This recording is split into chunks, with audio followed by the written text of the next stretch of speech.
Hello and welcome to the Daily Faded. I'm Hetz. This is where we get faded daily and talk about politics and news of the day. Please join me.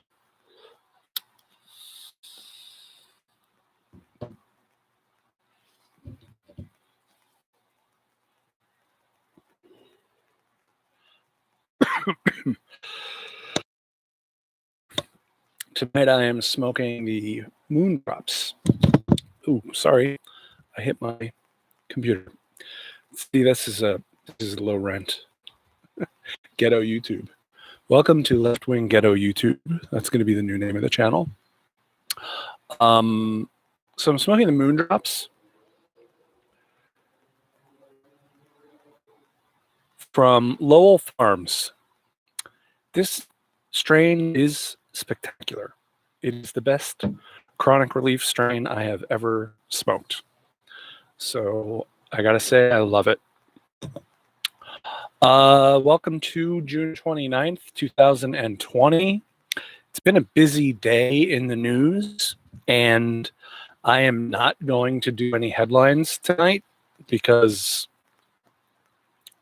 there's other stuff I just feel the need to talk about more.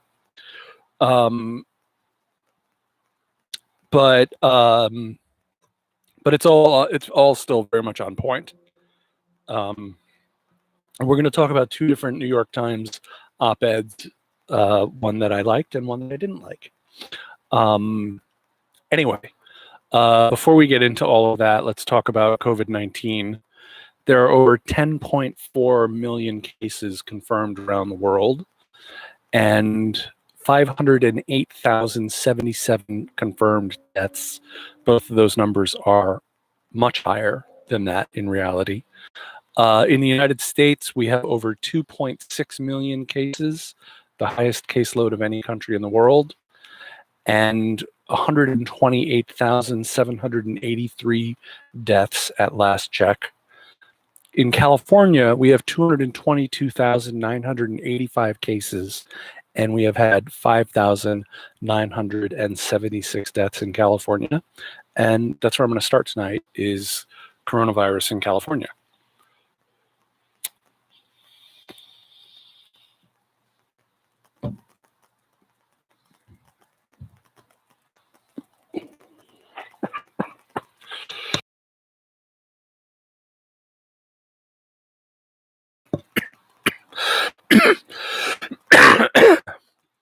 You know, the thing they say they love about my live stream is that I spend half of it coughing, and people find that quite entertaining. Los Angeles Times. LA County issues, this is just from this afternoon. LA County issues dire warning amid alarming increases in coronavirus cases. Los Angeles County health officials issued a dire warning Monday that conditions amid the COVID-19 pandemic are deteriorating rapidly, and the highly contagious virus is spreading swiftly in the nation's most populous county. They said they are now faced with one of their biggest fears, that the reopening of LA County would coincide with sudden jumps in disease transmission that have the potential to overwhelm public and private hospitals. LA County has long been the epicenter of the coronavirus in California, with nearly 98,000 confirmed cases and more than 33,000 deaths.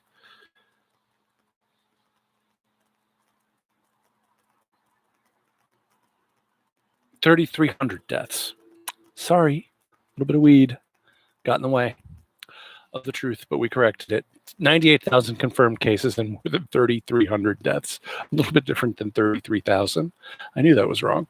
But officials said Monday that the outbreak is worsening. Barbara Ferrer, the director of public health for LA County, said new data show alarming increases in cases, positivity rates, and hospitalizations. So none of this is particularly good news here in California. Barbara Ferrer went on, there's so much at stake since these continued increases will result in many more people becoming seriously ill and many more deaths of COVID-19, she said. We're seeing an increase in transmission. We're seeing more people get sick and go into the hospital. There is very much change in the trajectory of the epidemic over the past several days. It's a change for the worse and a cause for concern, said Dr. Christina Galley, LA County's Director of Health Services. With a predicted increase in hospitalizations for the first time since the coronavirus crisis seemed to ease locally, LA County is now projecting the possibility of running out of hospital beds in 2 to 3 weeks. Likewise, the number of intensive care unit beds could be exhausted sometime in July. Well, this is what we talked about weeks ago when we talked about reopening too early. And I've said a lot of good things about Gavin Newsom's response to this, but he reopened the state too early. We didn't have everything in place. We clearly did not have businesses prepared. I saw one article about the health department checking something like 3,000 restaurants, and 80% of them were not COVID-19 compliant. So this is what we said was going to happen. Honestly, it took a little longer than I expected, although I did say at Memorial Day that 2 to 3 weeks after Memorial Day, we were going to start seeing increases, and that certainly came to pass. I've had an explosion of new outbreaks in workplaces. One that got shut down this past weekend, it had over 115 infections. Again, very little compliance with the directives on how to operate a factory with as much safety as possible, Ferrer said. And we've had numerous examples of outbreaks happen because families are getting together with extended family members and friends to celebrate weddings, things they had postponed, and again created higher risk, and there was transmission, Ferrer said. Ferrer also said that, according to data by Foursquare, that the weekend after June 20th, the day when bars reopened in LA County, 500,000 people visited nightlife spots.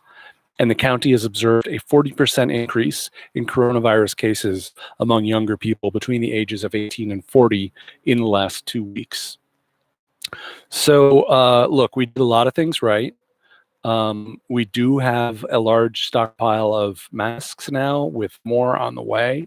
We have a lot of ventilators. They've learned how to convert beds and convert spaces to expand the number of beds. We've done a lot of prep, and that prep has served us well.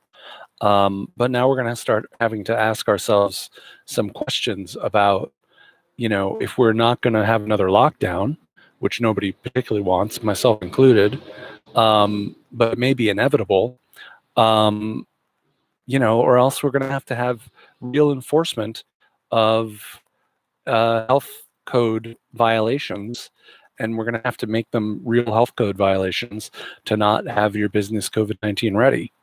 And, I don't think in-dining restaurants or bars being open anytime soon is a good idea.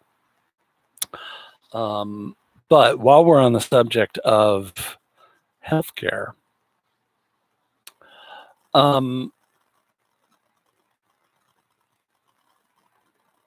Justice Democrats, well, hold on a second. I got to take a quick hit before I get into this.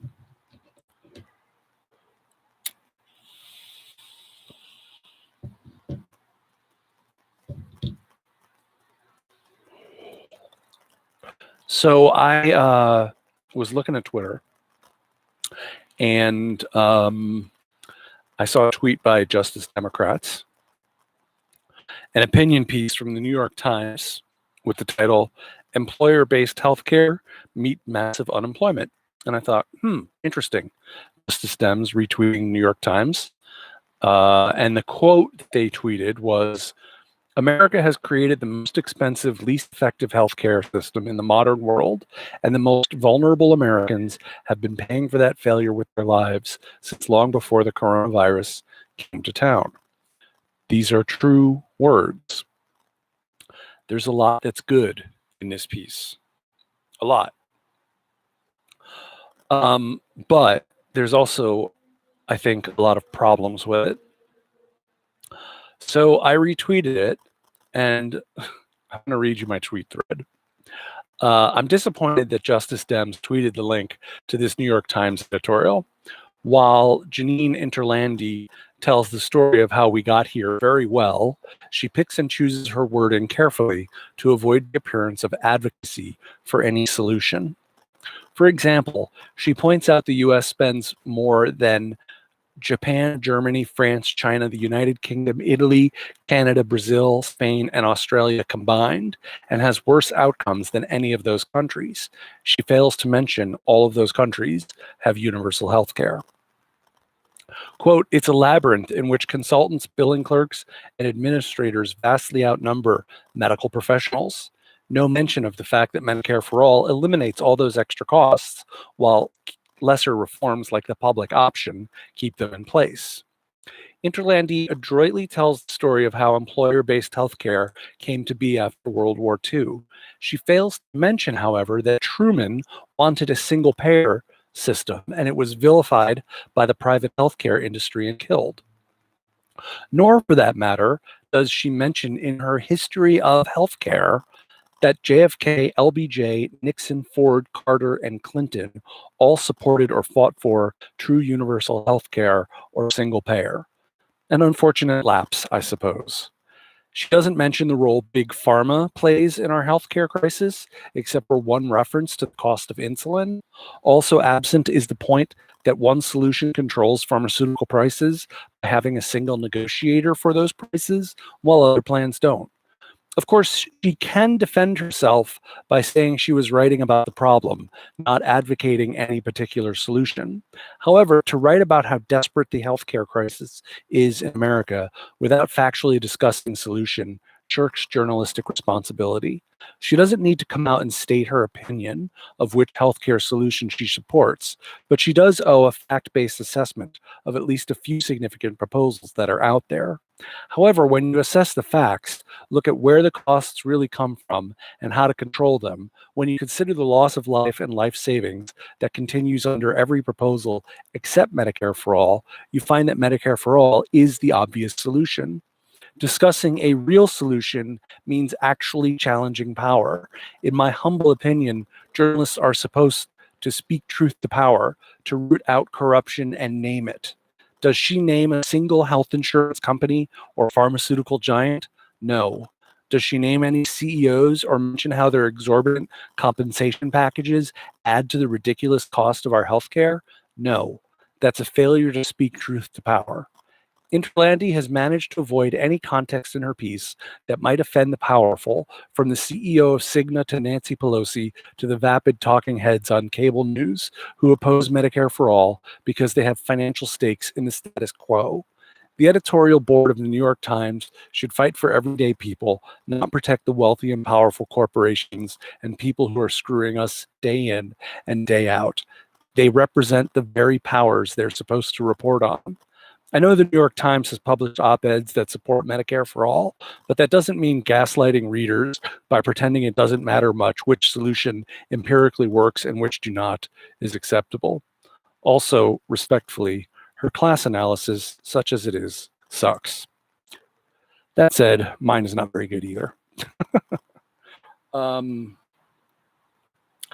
Yeah, when I read that op-ed in the New York Times, I just said, wow, this is really fascinating way of contextualizing everything in such a way as to not point to the obvious solution. So anyway, that's what I have to say about that. I'm doing a lot of reading tonight. Sorry, I over-prepared a little bit.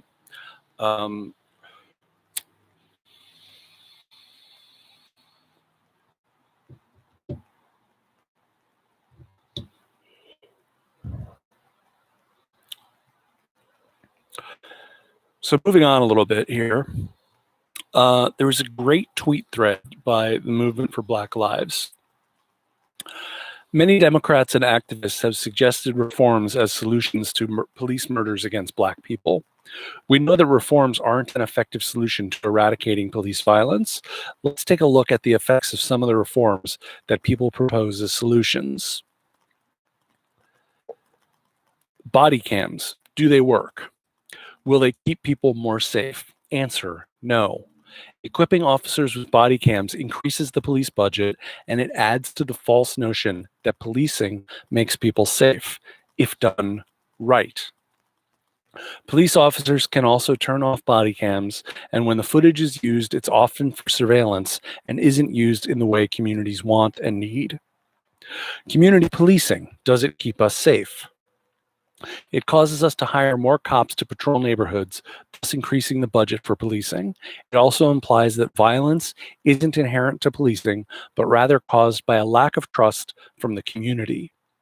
The scale of policing would also increase in Black and brown neighborhoods under the community policing model. More training, would that help? Not really. It requires more funding, suggests that instances of police violence happen due to a lack of training, and it'd increase the scale of policing in all areas of our lives.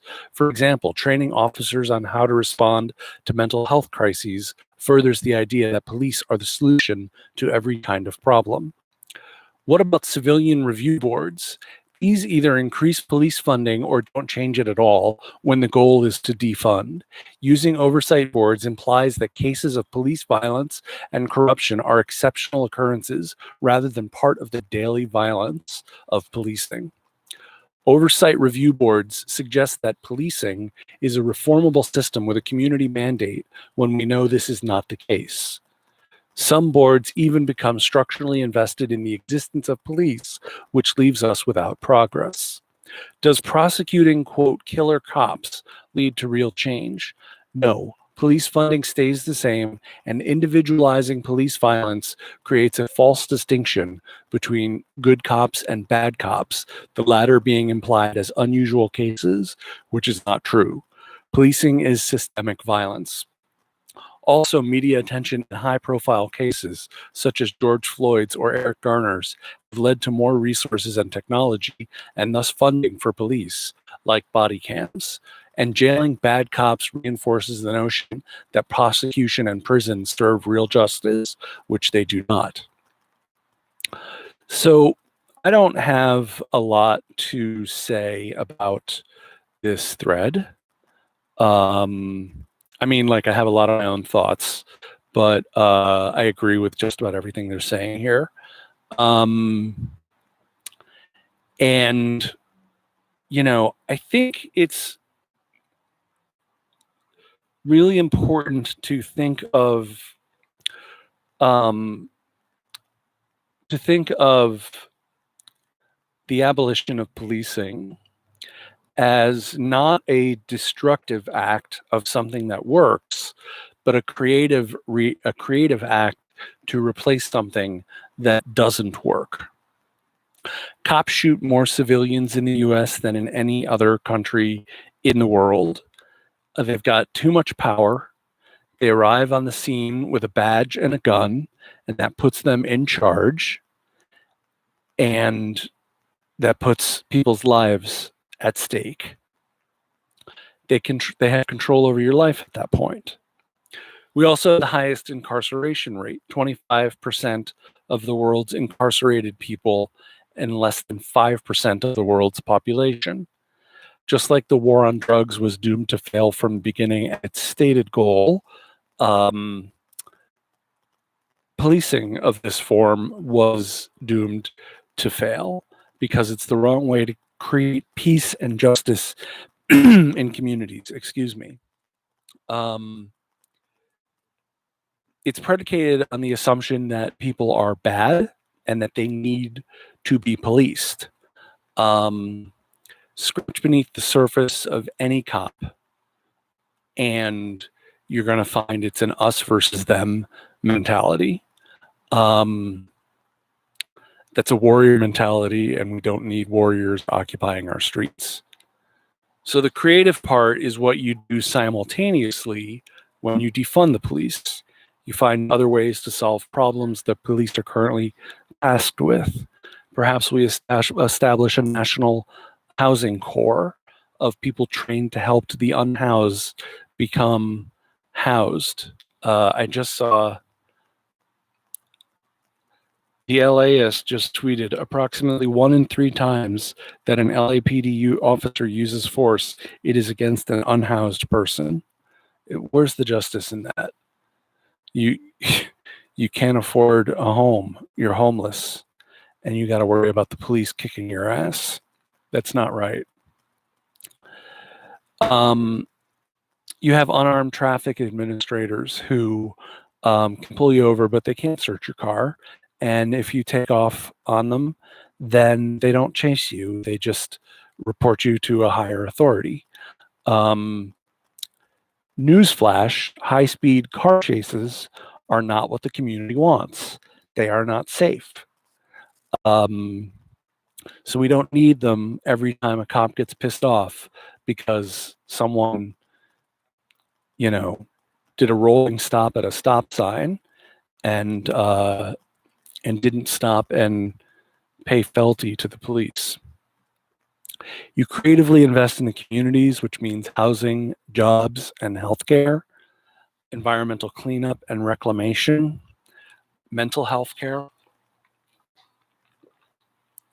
It means you find ways to get rid of food deserts. You invest in the people to lift them up and to give them an end to the kind of desperation that leads kids into gangs and drug dealing and stuff like that. But police abolition is also, obviously, based on everything I just said, an economic project. You have to defund the police in order to reroute those funds to the public good. The all-white neighborhood I grew up in Connecticut was a safe neighborhood, not because it was policed, although I did have 2 plainclothes detectives who lived right on my block. But it was, everyone owned their own homes. Everyone had a decent job. Everyone could afford most of what they needed in life and maybe a little bit more. And so there was no serious crime being committed on High Street in Yalesville, Connecticut. When you make it so that people can have the things they need in life, that's how you attack crime.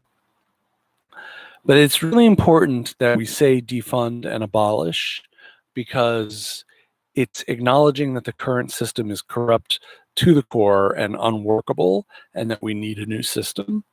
And who cares if it scares white people and politicians and cops? They're either under the mistaken impression that it's just a few bad cops or that our system works, or they're disingenuous and they just don't care.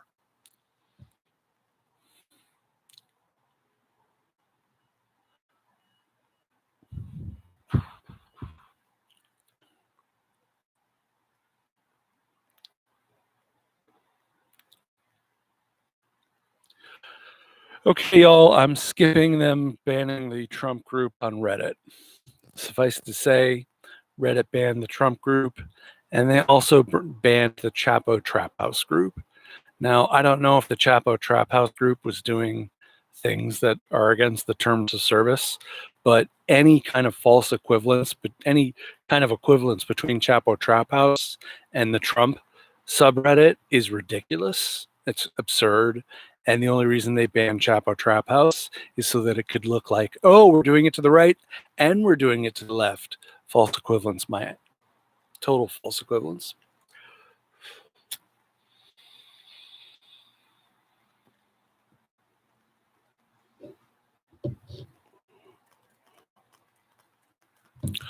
All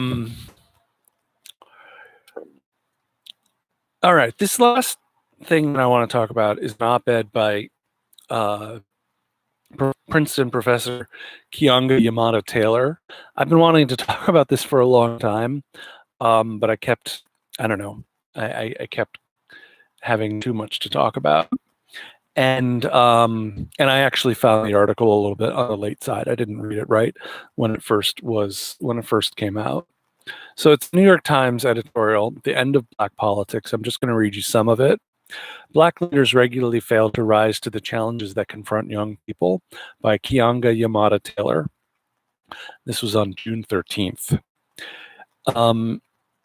She writes, young Black people have exploded in rebellion over the grotesque killing of George Floyd.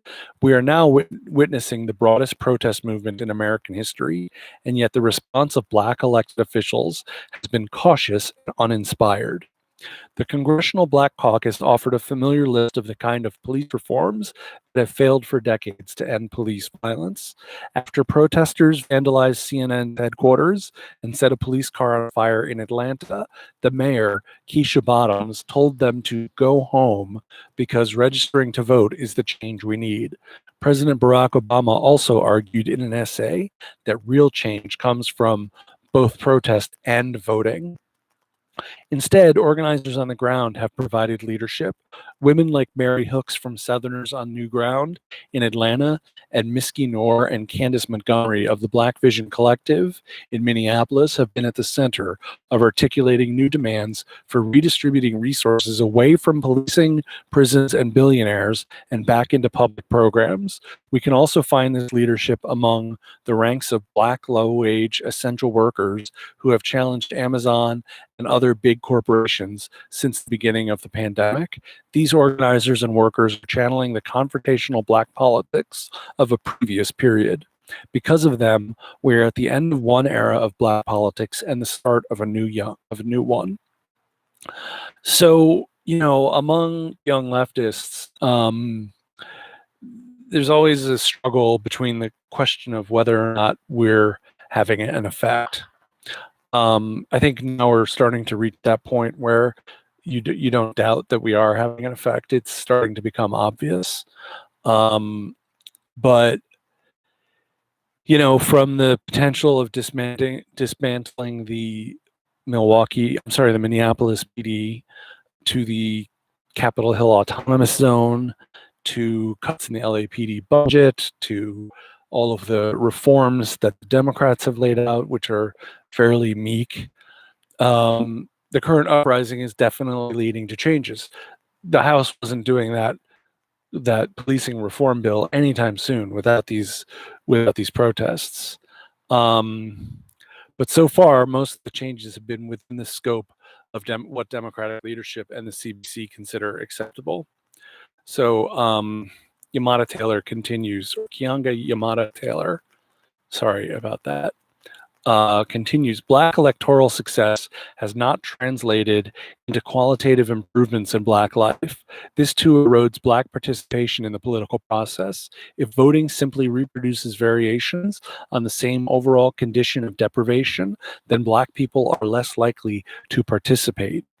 While older Black voters are paralyzed by pragmatism when forced with the potential for a second term of Donald Trump, they have also been conditioned to accept the absolute least from political representatives. At the same time, young Black people are rebelling against the strangulation of the status quo. This includes a stale Black leadership that regularly fails to rise to challenges confronting this generation, which refuses to accept the symbolism of Black leadership without its professed rewards. Black elected officials have become adept at mobilizing the tropes of Black identity without any of its political content. Case in point, Muriel Bowser, the mayor of Washington, painting the words Black Lives Matter on a street headed in the direction of the White House, but she also proposed a $45 million increase in the local police budget. In 2018, 3 Black women sued the city, claiming that the policies pursued by its administrators served to attract younger, more affluent professionals and discriminated against poor and working class African Americans who had lived in the city for generations. These plaintiffs, like the mayor, are Black women, but their differing class positions and access to power have fundamentally impeded the possibilities of solidarity. So again, she's bringing up that racial issues also involve class issues, and that the two are intimately linked. Not every racial issue is a class issue, but most class issues are also racial issues because we live in racial capitalism. That's a term I just heard used the other day, and I thought it was a good term. Maybe I don't know what it means yet, but But no, it's a racialized system of capitalism in which there's a preserved underclass that is primarily people of color, or disproportionately people of color. There's certainly a large white underclass as well. And the police are there to protect white property and to continue the existence of the underclass.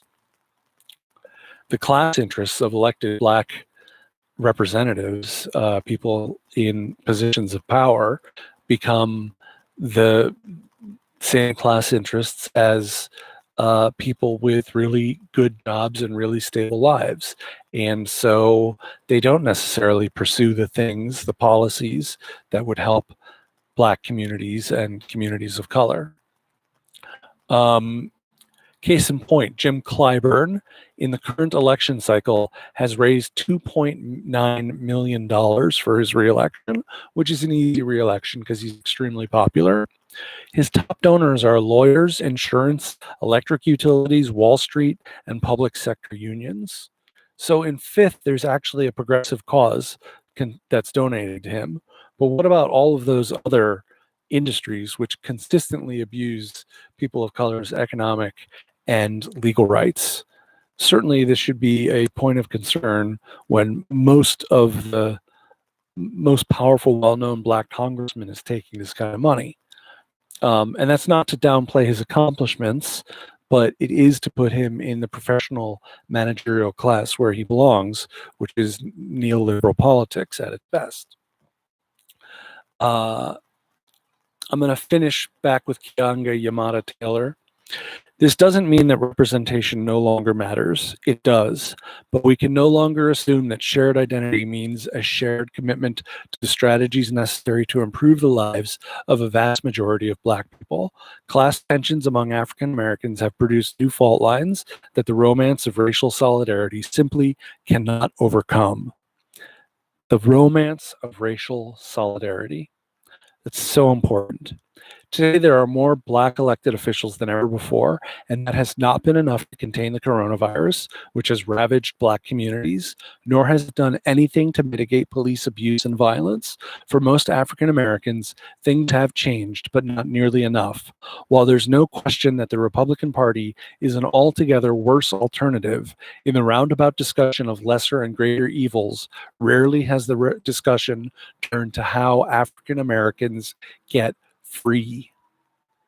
Representation in the halls of power has clearly worked for some, but we must talk about those it hasn't worked for. We have not seen in decades protests with the scale or scope of those that were unleashed by the killing of George Floyd. New young Black leaders with the movement for Black Lives, the tweet thread of which I just read, are now emerging, leaders unencumbered by past failures and buoyed by their connection to the ruckus in the streets. I have nothing to say following those words except peace out, and make sure you hit subscribe and the like button, and I'll see you tomorrow night at 8 o'clock Pacific.